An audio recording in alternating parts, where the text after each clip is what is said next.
finally people can understand what I do for work. Yes. Right? Because here in America, we're shielded from this experience, but this is the type of experience that shoppers are having all over the world because duties and taxes are due regularly at delivery, just like this. This is a normal process, but our high de minimis has shielded us from this experience.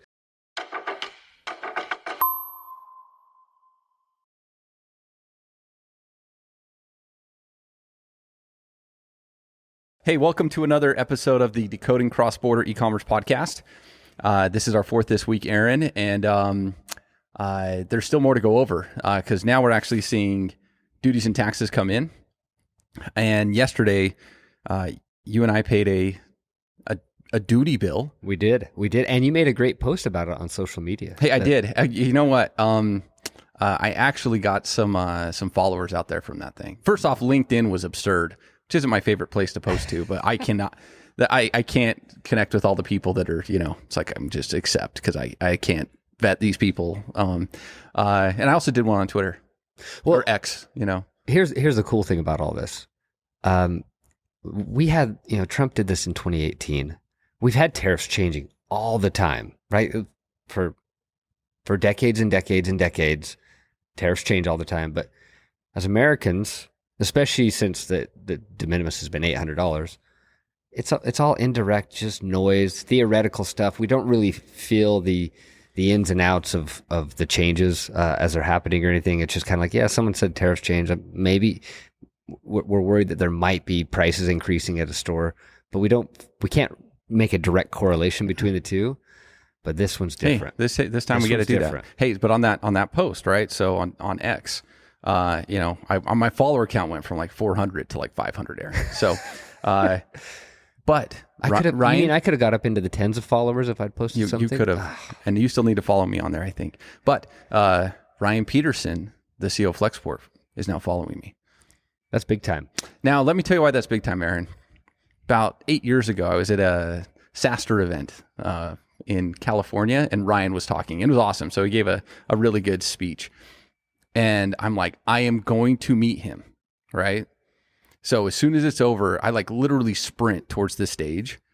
And I'm like, Ryan, I'm yelling, trying to get his attention. He's within 20 feet of me, and I'm like at the stage. And he just walked off into the back, and I'm just standing there while everyone's staring at me. I'm sure he didn't hear me, he had just been, but that's like one of those. I'm usually not that kind of person, right? Yeah, so hey, this guy's from my industry. I want to meet him. I want to talk to him. And it was one of the most awkward moments as I stand there up front, and everybody's like, "Oh, look at that clown." But is that like the awkward moment when someone's waving to the person behind you? Yes. And you think they're waving at you, and yeah. so you wave back, and then you realize that it could have been worse if he turned to somebody else maybe and said hi to them. But so that's my story. But anyway, the post that we had posted was an order from Shein, right? Mm-hmm. We had an employee here that had his wife had made a purchase, and so we got. I think the interesting point: when did she make the purchase? It was last week. I think it was like Thursday or Friday of last week. Oh, yeah, you're right. It was last week. It was before this whole executive order went out. So you place the order. Everyone's none the wiser, thinking it's going to be like a normal order. And then it didn't get shipped until, I believe, Sunday. Right. When I looked at the tracking events. So it shipped via DHL Express. Mm-hmm. And one of the, so I'm going to pull up here the customs duty invoice, right? And are we shocked with how much the duty, the fee was from DHL? Well, hold on. Let's talk through what the experience is. Okay, yeah, sure. I want to talk about that first. Then we'll go and get into. Oh, the amount of captures I had to click through. Okay, we can not that. I want to go back to our employee's poor wife. Okay, she ordered all this stuff, and it was around $200 worth of goods. She's super excited about it, and then she gets an email from DHL that says, "Oh, we're not going to be able to deliver this until you pay like $40. I think it's $39.07 worth of duties plus fees. And if you don't pay this within 5 days, we're sending it back." Do you think she was very happy about that? I think she was not happy. I'm sure she was surprised. Yeah. And she obviously was pretty frustrated. Who'd she call? Well, luckily I was just talking to her husband Cade that works Yeah. with us. I'm sitting there eating pizza at lunch yesterday, and he starts telling me, I'm like, you've got to send me the info. So we start chatting. So I get screenshots. I'm like, send the bill. We're going to pay it. And so we went through the whole experience. We grabbed the stuff so we could talk about it today. So luckily, Zonos foot the bill on this $39 duty bill. So thank you to Cade and his wife for this opportunity. And she's very grateful now because she didn't have to pay that and she can still get her clothes. But I think she's going to think twice about ordering from Shein in the future now. Well, we did go through the process, clicked on the email, went through to pay. And, the credit card fields were like super hard to like anyway, amazing how difficult they made it for me to be able to pay the duties. And then once I decided to pay, how many CAPTCHAs popped up? Like 6. Oh my gosh. Yeah. I'm just trying to pay it. I have a credit card in there. What are you worried about? They don't want to, they're worried about you giving them money. Okay. Hold on. Are they worried about now fraudsters might go buy something for themselves with someone else's credit card, but are they really going to pay? Okay. Oh, yeah. Maybe pay a duty bill. Somebody overthought it in engineering over at DHL. When someone's giving you a credit card, you take the money. I blame the Germans on the DHL side for that. Yeah, that's probably accurate. Now, okay, looking at this customs duty invoice now, right? Yep. Aaron, we're about to go through this documentation, but we forgot our joke. This document. That's it. What about it? It's the joke. I don't know why I think that's so funny, but I do. It is a joke. And so here's why, right? We're looking at this. There's a regulatory charge of $1.31. Mm-hmm. Import export duties. Not like that's confusing. Which that's the tariffs. That's the tariffs, okay. $20.76. And then duty tax processing. Mm-hmm. That's a nice way of framing our fee from DHL that doesn't go to any duty at all, right? But we'll call it duty tax, put that word in front of it and make it sound like it's duty and tax because they're pocketing $17. Yes. So to be fair, DHL had to clear this and then they're fronting the money and collecting the money. There's work involved in that. Is it $17 worth of work?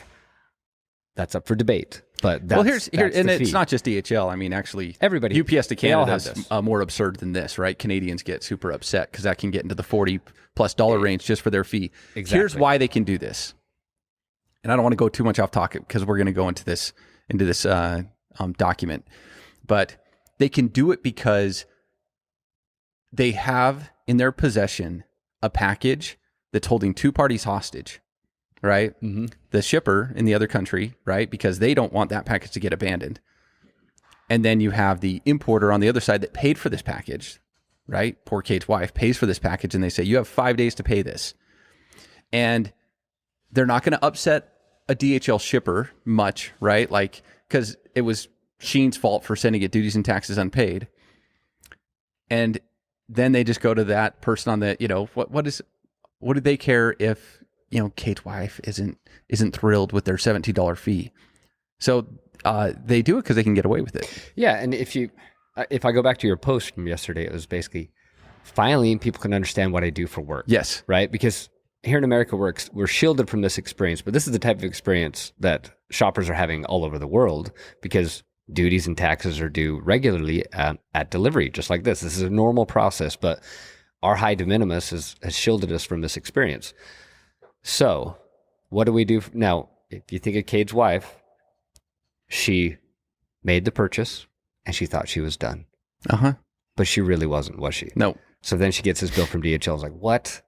And now she's stuck. And to your point, she either has to pay it reluctantly or she has to say, screw that. I'm not going to pay it. Let it send back and I'm going to fight it with my credit card. Yep. Right. That's kind of the two paths. So what our customers do is say, I want that buying decision to be made at the checkout. And so we calculate these fees at the checkout. Right. Now, that $17 fee, though, if you're just Cade's wife, you have no way of negotiating that down, right? But we're able to lower the cost at checkout. Right. So that way it's not a $17 fee when you're working with us. A lot smaller pill to swallow. Yeah.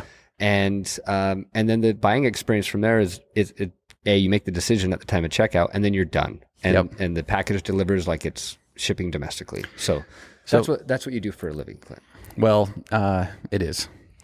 My wife, I was able to, she understood a lot better when I was explaining the story. She's like, I get it. Okay. Now we're looking at this and I'm hoping, we're able to show this to the people that are watching, but, there's a list of harmonized codes on here and you check the tariff, right? On one of these, it has a 32% duty rate on one of these. And that was an accurate calculation of duty. Okay. $3.38. The next one was a 25% duty for $2.63, and the next one was another 32% duty for $3.88. But there's a problem because the math isn't mathin'. The math's not mathin'. I do not know how they got to. Look, I can kind of. We know. Look, we calculate this for a living, and we almost can deconstruct this ourselves, but not quite. Right? Like it doesn't make sense. It's if they were adding that additional 10% tariff, it's not in here. Well, and that it appears. The other thing that's way off is it has a quantity of 3. The 1 says 3 items. Oh, and the order was 6. I looked at the actual commercial invoice. It was 16 items. So now I'm on the commercial invoice, and we can even show this for a second. But you can see like there are a total of 16 items in this thing. So poor Cade's wife is looking at this saying, wait, I want to know why I have to pay $39.07. I can reconcile the $17. The regulatory charge, that's an MPF fee coming into the States. It's pretty nominal, that $1.31. And then the duties, I can't reconcile where $20.76 comes from. And to be honest with you, that's actually lower than I would have expected it to be. Yeah. Because it is low. The whole story's not there. No, it's not. I don't know what's going on. Yeah. So, this is just the beginning, and we will see who can adapt. I'm interested to see the ones that are coming from non-Chinese origin locations, right? Where you really weren't expecting this, and then you get hit with duty. I haven't, So, do you think now? Obviously, let's talk. If I break this apart, anything coming from outside the postal stream is coming from all these different countries. If they have Chinese-made goods in it, this should be the experience everyone's happening, even if it's not shipping from China. And I expect that to be the case because they go through a fair amount of scrutiny. You've got brokers involved that are going to try to do their job the right way to clear these and assess the duties properly. The duties or the mail stream, though, I think there's still a ton of question marks on that of what's going to happen. I feel like there's a lot of unknowns there. They said things are opening back up. We don't know what that means. That'll be an interesting one to watch, though. Yeah. Well, this is why we're doing an episode every week. So tomorrow, I think we recap the week and the changes that happened in the next 24 hours, which will, probably occur. And I imagine we'll be back for another episode tomorrow. And I want to know on my Temu shipments. I've got the one. Yeah. We got to get an update. Let me give an update though, really fast. So 2 items. One was a big and tall office chair for my coworker that I think she's about 5 feet tall. So it's going to be a perfect chair for her. Oh yeah. That one ended up shipping from a U.S. warehouse. So we didn't get the full experience there. But ironically, when I was talking about that concept in the office, suddenly I got an email from Temu that said, yes, we ship from a U.S. warehouse. So they're listening. Somebody's listening. Second, the other one, I got a USPS tracking number for it. But then I have the tracking event as it's on its way to the destination country. Nothing's happening with that yet. So I think it's going to clear and then get handed off to USPS and go. Okay. But so nothing's really happening on it yet. So I'm really curious. If it doesn't show up on time, though, I get a $5 credit back. So. Oh, yeah. Yeah. So that's the one I'm anxiously waiting for. The other one, though, the chair is going to deliver. Well, good. Hey, these are exciting times for us, Aaron. Definitely busy, and looking forward to breaking down more and more of the world of cross-border and global trade, and appreciate your time today. Let's do it.